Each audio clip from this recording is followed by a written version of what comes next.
Hello and welcome back to Partial Differential Equations, the video series where we tackle a lot of different problems in analysis. Indeed, in today's part 4, we will continue our discussion about Laplace's equation where the solutions are called harmonic functions. And there it turns out that these functions satisfy a mean value property. And what this exactly means I will tell you soon, but first I want to thank all the nice people who support this channel on Steady, here on YouTube or via other means.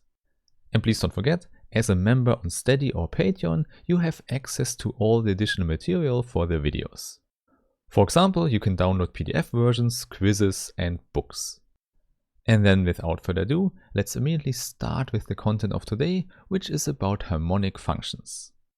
And there, as we have already discussed before, it's just a function u that is 2 times continuously differentiable and satisfies Laplace's equation. This means if you apply the Laplace operator to it, you get out 0 on the whole domain omega. So in the formula we would write Laplace u of x is equal to 0 for all x in omega. And usually this domain omega should be an open subset in Rn. And please check out the last video to see some examples for omega and u. Here we will stay completely general and show that every harmonic function has a really nice property. This is the so-called mean value property and we will formulate it as a theorem. And the assumption here is quite simple, we just take a harmonic function u defined on omega. Hence the codomain is just given by the real number line. And now since omega is given as an open set, we know that for every point in omega we find a whole ball around it. And it's possible to choose the radius of the ball so small that the whole ball lies inside omega again. And let's say that we call this chosen radius capital R. So the ball is BR centered at x0. And now first we want that this open ball lies completely in omega. And this is always possible because omega is an open set. But then in that case we can make the radius r even a little bit smaller and then we can say that the whole closed ball lies in omega as well. And indeed this is what we want to have here because I also want to integrate over the whole boundary of the ball as well. Indeed it turns out that integrating over the whole boundary of the ball is already enough to fix the value of u at x0. In other words, u of x0 can be calculated by an integral.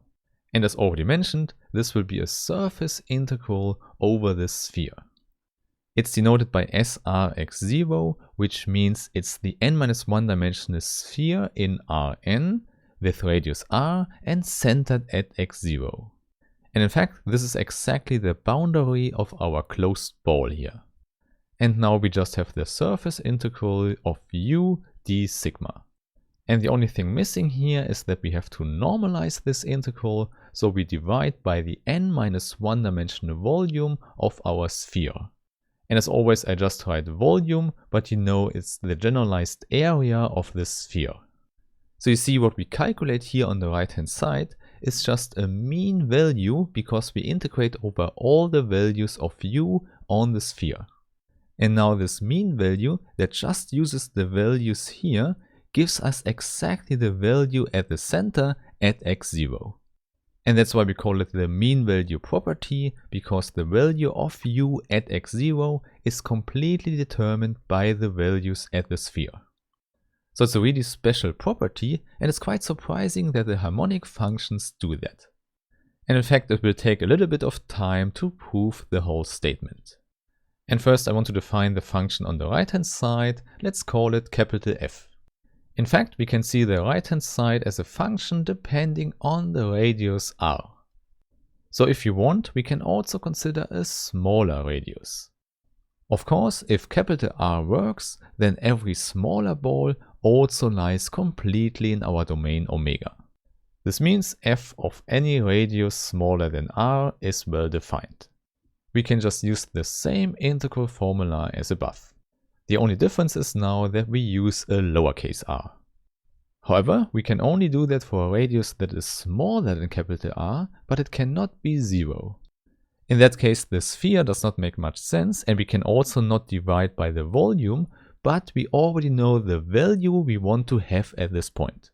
Namely, if we see it as a mean value and we only have one value, then this should be equal to u of x0. Hence, in that case, also the exceptional case is defined. And now you already know what we actually want to show is that this function F is actually equal to u of x0 also in all the other cases. In other words, we want to show it's a constant function. And there we can go step by step, and the first thing we show, it's a continuous function. And maybe the continuity is only really interesting at the origin, because for the other cases, it might be really obvious that we have continuity. If you don't see that directly, you will definitely believe it after the discussion of the next part. Therefore, let's first focus on showing the continuity at the origin. So we check the distance between f of r and f of 0. The first term is given by an integral, while the second one is just a constant. But obviously also a constant can be written as an integral. So what we do is that we use exactly the same formula, but instead of u, we use the constant u of x0. And there you should see, this term is exactly u of x0, because we can pull out the constant, and then these two things will cancel to 1. So it's a more complicated formulation of a constant, but it helps us because we can push the two integrals together. So we just have one integral where the distance of the two functions is inside. So this is quite nice, and then in the next step we can use the triangle inequality for the integral, which simply tells us that we can pull in the absolute value. Hence now we just have to estimate the value inside the integral. And a really rough estimate is already good enough. It means just use the largest value you can find for the function inside. So we can just use the supremum norm and pull this term out. Therefore, this is the supremum norm of u minus the constant. And to be precise, the supremum norm is actually only taken with respect to the sphere with radius r. And then what remains on the right hand side is just the integral where we integrate the one function. And there you see the surface integral here is exactly our generalized volume of the sphere. So this completely cancels and only the supremum norm remains. And now what we want to do is to make our variable r smaller and smaller, which means the sphere gets closer and closer to x0. So obviously the supremum norm here has to go to 0 when r tends to 0 as well. So obviously there we have to use that our harmonic function u is a nice continuous function. So that was the first step. We have a continuous function F. And now in the second step, I want to show that we actually have a differentiable function. And in order to see that, it might be better to put the dependence on the radius r inside the integral. So this just means that in the mean value we want to calculate, we have to do a substitution. And first of all, we can translate the center of the sphere to the origin. This is quite simple, we just have to translate by the vector x0. And then inside the integral we have u of x0 plus a new variable y. So not so complicated, the y variable just goes over the sphere here, and then you see this is actually exactly the same integral. And then in the next step I want to shrink or expand our ball to the unit ball. And in order to see what happens then, you can use spherical coordinates, also called polar coordinates. The integration with respect to these coordinates is not so complicated and something I have already discussed in another video. Maybe there the important part is just that instead of y, we can use a unit vector that we call omega. And then if we stretch omega by the radius r, we also actually hit all the points on the sphere from before. However, the stretching by r happens in n-1 dimensions, so we get the scalar in front as well. More precisely, using the substitution, we get in the factor r to the power n-1. So this is important, and if you want to see the details about that, you can watch my multidimensional integration course. It's the part where we discuss the integration with polar coordinates. Okay, so now you see we have transformed the formula here, and now r is not in the integration domain, but inside the integral. And to form the function f, you know we also have to divide by the volume of the sphere. And also there you might know that this generalized area scales with the same factor r to the power n minus 1. More concretely, you just need to know the volume of the unit sphere and then you can scale it to get all the other volumes. However, there the implication is that this factor r to the power n minus 1 will cancel for our function f. So we just have the integral from above and we just divide by the unit volume. This is quite nice because it shows us that the dependence on r is only given inside the function u. And since u is a harmonic function, we already know that the differentiability is not a problem at all. Indeed, the only thing that might be in the way when you want to calculate the derivative of f is this integral. But this is not a real problem because here it's actually allowed to push the limit of the differentiation inside the integral. And the standard justification for that would be to use Lebesgue's dominated convergence theorem.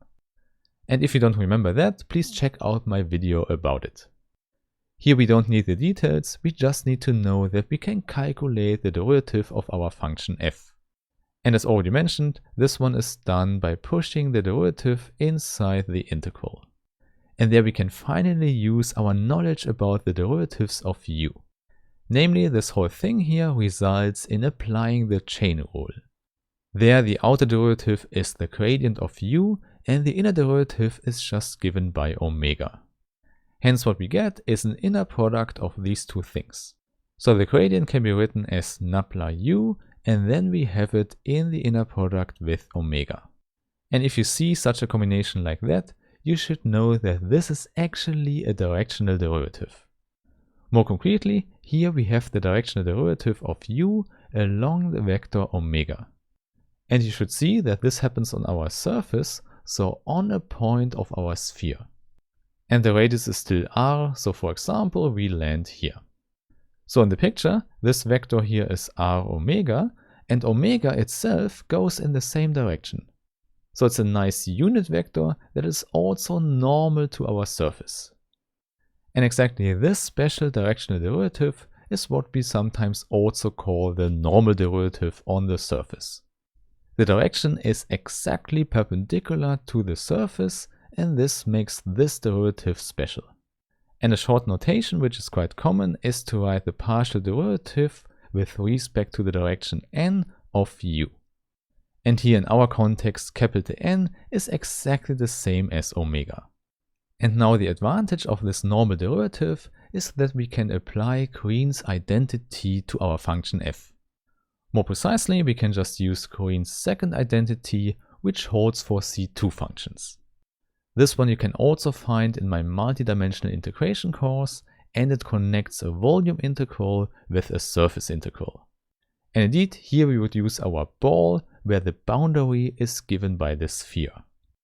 And obviously instead of g, we would use our harmonic function u, and instead of f, we can use the constant 1.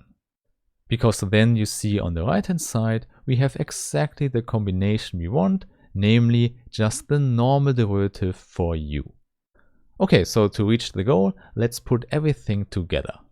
So first we know that our f prime is given by the normal derivative of u.